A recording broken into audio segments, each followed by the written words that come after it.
This is such a good question, and I have to address this because I feel there's so many individuals out there who would really like to know if this is possible. So on the screen right now, I received this from an interested individual asking me if it's possible to start an online business, because I shared a video.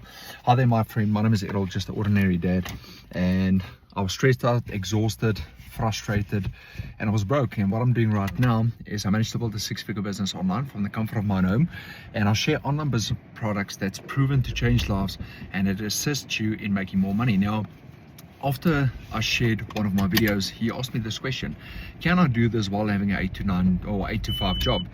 And myself, I still have a day job. I'm still working a day job, and I do this in my spare time around my lifestyle. So I build my business in my spare time. I build it around weekends. I build it around my family from the comfort of my own home. And just to show you and prove to you that this works, my friend, it works. You need an internet connection. I post videos like this maybe 1 to 3 times a day, and from there it's just, I call it the A game. From there it's just success all the way. So yes, you can do it. You need about 2 hours a day. You can get all your income earning activities done within less than 2 hours a day. But I mostly build my business over weekends, and during the week I do what I need to do, and then I build my business over weekends. Now, if that sounds of interest to you and you want to know more, just drop me yes, give this video a like, and I'll tell you what to do next.